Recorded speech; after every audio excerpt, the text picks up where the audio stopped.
আসসালামু আলাইকুম রাহমাতুল্লাহি বারাকাতুহু। আশা করি বন্ধুরা সবাই ভালো আছেন। আল্লাহর রহমতে আমি খুব ভালো আছি। তো আপনাদের সবাইকে স্বাগতম আমাদের ধারাবাহিক tutorial HTML and CSS learning কোর্সের। তো আজকে আমরা আলোচনা করব অ্যাব্রিভিয়েশন এবং লিঙ্ক নিয়ে। তো অ্যাব্রিভিয়েশনটা হচ্ছে কোনো বিশেষ সংক্ষিপ্ত রূপ। আপনার সাইটে অথবা কোনো একটা লেখাতে কোনো একটা সংক্ষিপ্ত রূপ থাকতে পারে। আপনি চাচ্ছেন কেউ যদি সেখানে কার্সর রাখে যাতে এর ফুল মিনিংটা শো করে, এটাই হচ্ছে অ্যাব্রিভিয়েশন। তো সাপোজ আপনার ওখানে থাকতে পারে BBA, এটা একটা অ্যাব্রিভিয়েশন। এটা আপনার ফুল মিনিং হচ্ছে ব্যাচেলর অফ বিজনেস অ্যাডমিনিস্ট্রেশন। তো আপনি চাচ্ছেন BBA তে কার্সর রাখলে যেহেতু এটার পুরো মিনিংটা এখানে শো করে। তো চলুন আমরা সেটা কোডিং এর মাধ্যমে করব। তো বরাবরের মতো প্রথমেই আমাদের HTML যে ফাইল আছে সেটাকে যে কোনো ব্রাউজারে ওপেন করে নিতে হবে। তো আমি এটাকে ক্রোম ওপেন করে নিলাম। দেন এটাকে এডিট করার জন্য আমাদের নোটপ্যাডে ওপেন করতে হবে। তো ওপেন করার পর সংক্ষিপ্ত রূপ লেখার জন্য HTML একটা ট্যাগ আছে, সেটা হচ্ছে ABBR নামে। এটা অটোমেটিক শো করবে নিচে আপনি যদি দেখেন সেটা যে নোটপ্যাড লেটেস্ট ভার্সন হয়ে থাকে। তো এটা আমাদের ওপেনিং ট্যাগ। আমরা এখন এটা ক্লোজিং ট্যাগ দেব। এর মাঝখানে আমাদের সংক্ষিপ্ত রূপ আমরা যেটা দিতে চাচ্ছি সেটা আমাদেরকে দিতে হবে। তো এটা হচ্ছে আমার সংক্ষিপ্ত রূপ। আমরা সেভ করে ব্রাউজারে রিফ্রেশ করব। তো এটা শো করতেছে এটা একটা সংক্ষিপ্ত রূপ। তো আমি চাচ্ছি কেউ যদি এখানে কার্সর রাখে যাতে BBA এর ফুল মিনিংটা ব্যাচেলর অফ বিজনেস অ্যাডমিনিস্ট্রেশন পুরোটাই শো করে, সেটা করতে হবে।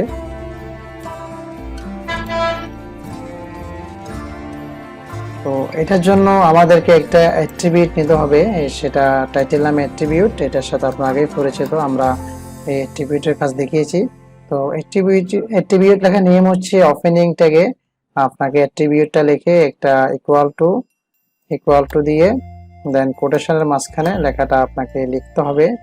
তো আমি মাঝখানে পেস্ট করে দেব, দিয়ে এটাকে সেভ করব। সেভ করে ব্রাউজার রিফ্রেশ করব। তো আমি এখানে কার্সর রাখার সাথে সাথে কিন্তু ব্যাচেলর অফ বিজনেস অ্যাডমিনিস্ট্রেশন পুরো লেখাটা এখানে শো করতেছে। তো অ্যাব্রিভিয়েশন লেখার জন্য এভাবে ট্যাগের মাধ্যমে আপনারা কাজ করবেন। তো এখন আমরা আলোচনা করব লিংক। একটা লেখাকে কিভাবে লিংক করবেন। আমরা মাঝে মাঝে যে কোনো ওয়েবসাইটে দেখি ক্লিক হেয়ার বা গো টু, এইরকম লেখাতে একটা লিঙ্ক করা থাকে। সেখানে ক্লিক করলে আমাদেরকে তাদের টার্গেটেড ওয়েবসাইট বা যে কোনো জায়গাতে নিয়ে যায়। আমরা চাচ্ছি এখানে ক্লিক হেয়ার যে লেখাটা আছে, এখানে যে কেউ ক্লিক করলে সেই জন্য আমাদের একটা টার্গেটেড ওয়েবসাইটে চলে যায়। এখানে আপনি আপনার নিজস্ব যদি ওয়েবসাইট থাকে সেটাও অ্যাড করতে পারেন, আপনার সোশ্যাল মিডিয়া লিঙ্কগুলো অ্যাড করতে পারেন, যদি আপনার কোনো এফিলিয়েট লিঙ্ক থাকে সেটাও অ্যাড করতে পারেন।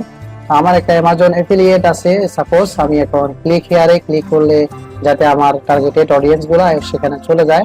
আর সেটার জন্য যে লেখাটাকে আমরা লিঙ্ক করব সেটা একটা অ্যাঙ্কর ট্যাগ দিয়ে আবদ্ধ করতে হবে আমাদের। সেটা যেন রেক্টেঙ্গেল ব্র্যাকেট অ্যাঙ্কর ট্যাগ, এটা হচ্ছে ওপেনিং ট্যাগ। আর এটা একটা আমরা এটাকে ক্লোজিং ট্যাগ দিতে হবে, দেওয়ার জন্য স্ল্যাশ। লিঙ্ক করার জন্য একটা অ্যাট্রিবিউট আছে, অ্যাট্রিবিউটের সাথে আমরা পূর্বেই পরিচিত। অ্যাট্রিবিউট সবসময় ওপেনিং ট্যাগে দিতে হবে। তো এখানে দেওয়ার জন্য কার্সরটা রেখে একটা স্পেস দেব, স্পেস দিয়ে লিঙ্কের জন্য স্রেফ নামে একটা অ্যাট্রিবিউট আছে, সেটা দিয়ে অ্যাট্রিবিউটের সূত্র অনুযায়ী ইকুয়াল টু দিতে হবে। দেওয়ার পর কোটেশন দিয়ে কোটেশনের মাঝখানে লিঙ্কটা অ্যাপ্লাই করতে হবে। এটার জন্য প্রথমে আপনাকে এটা পিএস স্ল্যাশ দিয়ে যে লিঙ্কটা আছে সেটা দিয়ে দিতে হবে। তো আমি এখানে অ্যামাজনের যে ওয়েবসাইট লিঙ্কটা আছে সেটা দিয়ে দেব, দিয়ে এটা সেভ করে ব্রাউজার রিফ্রেশ করে দেখব ক্লিক হেয়ার একটা এখানে লিঙ্ক হয়ে আছে। আমরা এখানে ক্লিক করে দেখি, আমরা দেখতে পাচ্ছি ক্লিক করার সাথে সাথে অ্যামাজনে আমাদেরকে নিয়ে আসছে। এভাবে আপনি একটা লেখাকে লিঙ্ক করতে পারবেন। আমরা চাচ্ছি আমাদের ক্লিক হেয়ারে ক্লিক করলে কেউ যাতে ওয়েবসাইটে নিউ একটা ট্যাব নিয়ে ওপেন হয়, এখানে কিন্তু নিউ ট্যাব নিয়ে ওপেন না হয়ে যে ট্যাবে আছে সেখানে ওপেন হয়ে গেছে। আপনারা মাঝে মাঝে যে কোনো সাইটে দেখতে পারবেন বা পেজে ক্লিক করলে নিউ একটা ট্যাব নিয়ে ওপেন হয়। তো আমরা এখন দেখবো কিভাবে নিউ ট্যাবে ওপেন করতে হবে। এটার জন্য একটু কাজ করতে হবে। এখানে আমাদেরকে আরেকটা অ্যাট্রিবিউট অ্যাপ্লাই করতে হবে, সেটা হচ্ছে টার্গেট নামে অ্যাট্রিবিউট। ইকুয়াল টু দিতে হবে, ইকুয়াল টু দিয়ে কোটেশনের মাঝখানে আমাদেরকে একটা আন্ডারস্কোর দিয়ে ব্ল্যাঙ্ক অ্যাপ্লাই করতে হবে। আমরা এখন এটাকে সেভ করব, সেভ করে ব্রাউজার রিফ্রেশ করব, রিফ্রেশ করে ক্লিক করি। তো আমরা দেখতে পাচ্ছি আমরা ক্লিক হিয়ারে ক্লিক করার সাথে সাথে কিন্তু আমাদের পেজটা নিউ একটা ট্যাব নিয়ে ওপেন হয়ে গিয়েছে। এভাবেই মূলত লিংক অ্যাপ্লাই করতে হবে প্লাস অ্যাব্রিভিয়েশন অ্যাপ্লাই করতে হবে। আজকে এতটুকু, আল্লাহ হাফেজ, সবাই ভালো থাকবেন।